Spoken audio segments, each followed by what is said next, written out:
नमस्कार, मैं हूं संजीव त्रिवेदी। हरियाणा चुनाव अपने जोरों पर है और ये संदेश कांग्रेस को देना जरूरी था कि उसकी नेतृत्व में कहीं टूट नहीं है। कुमारी शैलजा और भूपेंद्र सिंह हुड्डा वाला मामला जो है वो इतना बड़ा नहीं है, लिहाजा उन्होंने राहुल गांधी के मंच को चुना और राहुल गांधी आज करनाल में कुमारी शैलजा और भूपेंद्र सिंह हुड्डा दोनों के साथ मौजूद थे।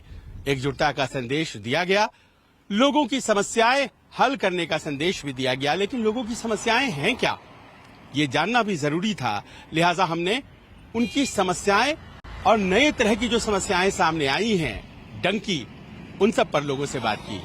आइए आपको सुनवाते हैं। इस बार के चुनाव में हरियाणा में सबसे प्रमुख मुद्दा किसानी का है, लेकिन अमूमन ये मानकर चला जाता है देश में कि हरियाणा और पंजाब के किसान तो खुशहाल हैं, फिर वो क्यों सड़कों पर आ जाते हैं? आखिर कौन से ऐसे मसले हैं जो उनके हल नहीं होते, जबकि उनको तो एमएसपी भी मिलती है, बाकी देश में किसानों को एमएसपी नहीं मिलती है। तो अब आप लोग हरियाणा और पंजाब के किसान अपेक्षाकृत सबसे ज्यादा खुशहाल माने जाते हैं, ये हमें समझाइए कि नाराजगी की वजह क्या होती है? सर, बात खुशहाली की नहीं है, बात हकों की है। ठीक है, अगर हम खुशहाली में हैं तो हमारी मेहनत है, ठीक है, किरत करते हैं। हरियाणा पंजाब के किसान को आप इंडिया के किसी कोने में बिठा दो जाके, ये वहाँ भी मेहनत करके और पत्थर में सोना उगा लेते हैं। बात है हकों की। अब सरकार ने पहले 23 तारीख अनाउंस की थी कि जीरी की एमएसपी, धान पे एमएसपी पे खरीद शुरू कर देंगे, और 23 तारीख से मंडियों में धान भी पूरा आना शुरू हो गया था। अब इन्होंने एक्सटेंड कर दिए 1 तारीख तक। 8 दिन का फर्क पड़ गया। 8 दिन में 60 से 70% धान बिक जाएगा। अब जो जिसका रेट 2300-2400 रुपए है, वो धान 1700-1800 रुपए मंडी में मिलर्स खरीद रहे हैं, बिक रहा, पिट रहा है वो। और जब 70% धान बिक गया तो फिर हम उस एमएसपी का क्या करेंगे? और ये सरकार की बहुत बड़ी पॉलिसी होती है कि कागजों में और फ्रंट में दिखाने के लिए हमने एमएसपी दिया क्या? वो 20% एमएसपी पे खरीद के 80% वो इस टाइम पीआर 26 जो 90 दिन की वैरायटी है, सरकार कहती है कि कम पानी पे पकने वाली वैरायटी लगाओ। अगर किसान वो वैरायटी लगाता है, वो जल्दी पक जाएगी, फिर उसका रेट भी तो जल्दी देना चाहिए ना। और एमएसपी बाद में देंगे, फिर किसान क्यों लगाएगा? फिर क्यों किसान छोटी वैरायटी लगाएगा? ऑटोमेटिकली वो 104 दिन वाली पीआर 14 या हाइब्रिड वैरायटी लगाएगा जो ज्यादा टाइम ले। फिर वो कहते हैं इन्वायरमेंट के लिए खतरनाक है। खतरनाक तो आपने खुद बना रखा है ना। जो बीच वाले हैं, बिचौलिए हैं, उनको हमेशा ज्यादा लाभ होता है। कुछ इस तरह का भी माहौल है क्या? किसान एक तरफ है, सरकार दूसरी तरफ है, बीच में बिचौलिया है, मिलर है। क्या आपको लगता है कि कुछ इस तरह का भी मसला है जिस पर ध्यान देने की जरूरत है? देखो, जब सरकार बोली नहीं ले आओगी तो बिचौलिए तो खाएंगे, क्योंकि जब धान आने का समय होता है तब सरकार नहीं लेती। अब इन्होंने पहले 25 तारीख करी थी, 23 से, तो अब इन्होंने फिर उस पर 5 पे पहुंचा दी। तो ये जब धान सारा मंडी में 70% आ जाएगा तो उसके बाद बीच वाला जो गैप है उसमें बिचौलिए ही खाएंगे, और कौन खाएगा उसको? सबसे बड़ी प्रॉब्लम क्या है इस टाइम में, जो किसानों को दिक्कत आई है पोर्टल की। पोर्टल में किसान अनाज होता है 1 क्विंटल 20 क्विंटल, बिकता है 10 क्विंटल, पोर्टल में ही रह जाते हैं किसान बेचारों को। ना ये पता पोर्टल कहाँ से खुलेगा, क्या करना है, क्या नहीं करना। सबसे बड़ी प्रॉब्लम किसानों के पोर्टल की है। ये कब से प्रॉब्लम इस तरह की है? ये प्रॉब्लम तो जो नई सरकार आई थी, हम इसकी बुराई नहीं कर रहे, लेकिन हम ये कह रहे हैं कि ये पोर्टल बंद हो जाए तो किसानों को कोई दिक्कत नहीं है। जब से ये पोर्टल शुरू है, इन्होंने किया था, भाजपा सरकार जब से आई है, पोर्टल इन्होंने ही शुरू किया था। इससे पहले नॉर्मल लोग आते थे, फसल लाते थे, मंडी में डालते थे और बेच देते थे, गवर्नमेंट सारी फसल खरीद लेती थी। अब ये कहते हैं हम फसल भी सारी खरीद रहे हैं, और डबल माइंड कर दिया लोगों का, पोर्टल में डाल दिया। फिर कभी कहते हैं हम 10 क्विंटल लेंगे, कभी 20 क्विंटल। बहुत ही प्रॉब्लम है इसकी, सबसे बड़ी प्रॉब्लम है किसानों को। ये पोर्टल का क्या घोटाला है? पोर्टल सर ऐसा है, देखो, अगर मैंने फॉर एग्जांपल मेरी कोई कंपनी है, मैंने कोई काम शुरू किया है, मैंने कोई एप्लीकेशन दिया है, तो मेरी रिस्पॉन्सिबिलिटी बनती है कि उसकी जो डिसएडवांटेजेस हैं, जो उसकी कमियां हैं, पहले उनको चेक करूं, दूर करूं। ठीक है, पोर्टल पे तो अभी पोर्टल है और अभी भी धांधली चल रही है, रोक नहीं पाए। क्यों नहीं रोक पाए? पोर्टल सिर्फ ना किसानों को तंग करने के लिए है। नहीं, पोर्टल से तो मददगार होता है ना। ये कुछ मददगार नहीं है सर। अनपढ़ किसानों के लिए इतनी दिक्कत बना दी है इन्होंने, ना अच्छे से इनके सिस्टम चलते हैं, ना टाइम पे स्लिप आती हैं। एक पर्टिकुलर वो बना के दे देते हैं डेज। उसमें फसल का ये थोड़ा कि एक दिन पहले भी पक सकती है, 2 दिन लेट भी पक सकती है, फसल है वो, बारिश आ सकती है, ठीक है, बहुत चीज़ें। और पोर्टल सर, इनके अधिकारी पोर्टल में इतने घोटाले करते हैं आप सोच नहीं सकते। जो कोई चीज़ मैं लेके आया हूँ ना, मैंने मार्केट में कोई चीज़ फेंकी है, फिर उसकी रिस्पॉन्सिबिलिटी मेरी है उसको ठीक से चलाना और मैनेज करना। ये नहीं मैं दूसरों पे थोप दूंगा, कभी एक अधिकारी पे कभी दूसरे अधिकारी पे। और जब सीएम 10 साल रहे हैं खट्टर, क्या किया उन्होंने इस पोर्टल में, क्या सुधार किया है?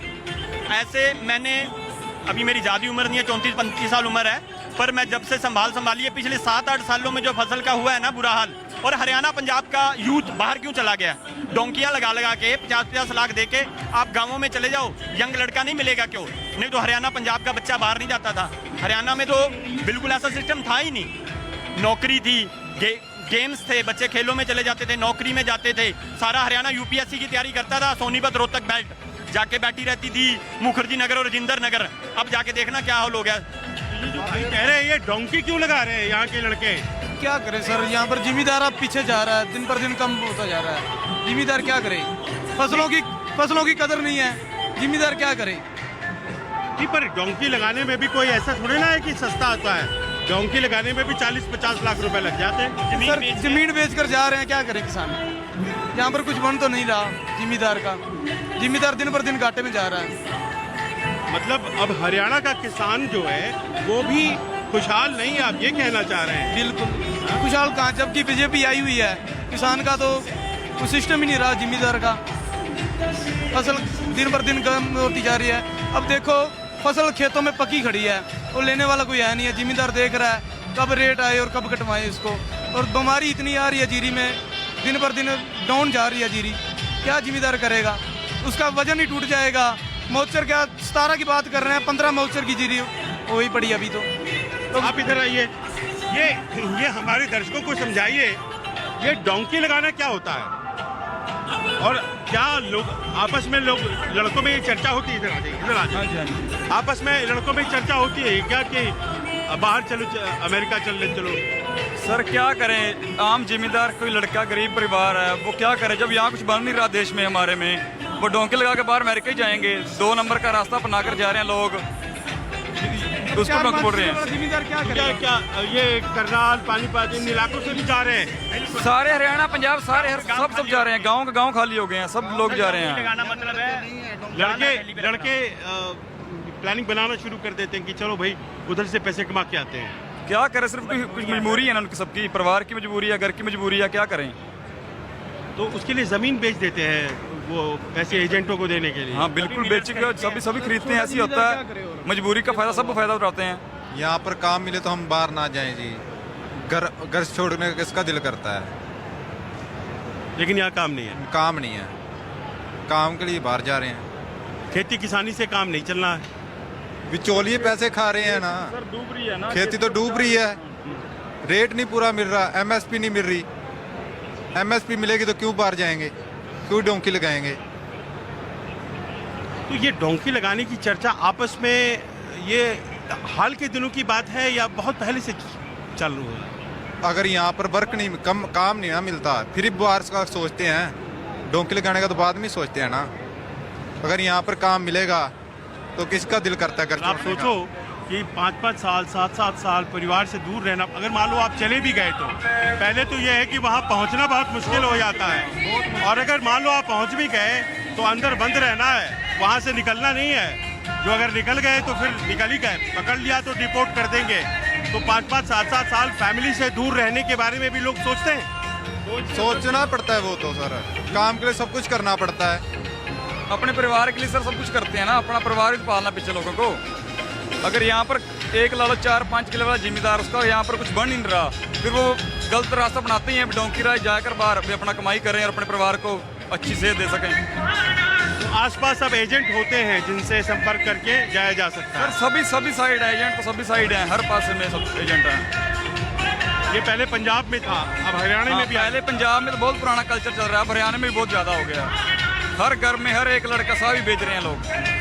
और ये जाते हैं मैक्सिको, माल्टा, कहीं कहीं से रास्ते से घूम करके ये बड़ी कष्ट झेलते हैं। बहुत सर समुंदर में से जाते हैं, जंगलों में से होकर जाते हैं। बताओ, बहुत मुश्किल काम है सर। यहाँ के जमींदार और वहाँ समंदरों में और जंगलों में खाक छानते हैं, ये उन्हें मंजूर है? सर मजबूरी बन गई ना, जिम्मेदार की मजबूरी बन गई है। असंध की रैली इसलिए भी महत्वपूर्ण है क्योंकि माना ये जा रहा है कि राहुल गांधी के आने से यहाँ जो पिछले दिनों भूपेंद्र सिंह हुड्डा का एक गुट है, शैलजा का दूसरा गुट है, कुछ इस तरह की जो बातें हुई थी उसका पटाक्षेप होगा। तो ये हुड्डा जी शैलजा जी वाला ये खत्म हो गया या यूँ कहें कि थोड़ा टेम्परेरी खत्म हुआ है? ये बिल्कुल खत्म है जी, कोई गुटबाजी नहीं। कांग्रेस एक है और सब बिल्कुल इकट्ठे हो गए बड़े जोर शोर से चुनाव लड़ रहे हैं। कोई गुटबाजी नहीं है कांग्रेस में। शैलजा जी भी आ रहे हैं, आज हुड्डा जी भी आ रहे हैं। तो आप देख लेना यहाँ पे सब ये जो आप पब्लिक का जन सैलाब बढ़ रहा है, ये आपको आज दर्शा देगा। यहाँ पे असंध में आगाज़ है ये। हरियाणा में आज राहुल जी का पहला प्रोग्राम है और ये मैं ज़्यादा तो नहीं कहता बीजेपी वालों की तरह भाई 90 पार फलाना पार, आप 75 से 80 के बीच में सीटें लेके कांग्रेस हरियाणा प्रदेश में। ऐसा है, ये बीजेपी आ रही हुई न्योते दे रही है किसी को अपनी पार्टी में, ऐसा कुछ नहीं है। आज आप इस मंच के माध्यम से देख लेना, यहाँ पे कांग्रेस एकजुट थी और एकजुट आपको नजर आएगी। आज असंध में ये राहुल गांधी की रैली पूरे हरियाणा को क्लियर कर देगी कि हरियाणा में आने वाली सरकार कांग्रेस पार्टी की है, कांग्रेस पार्टी की होगी।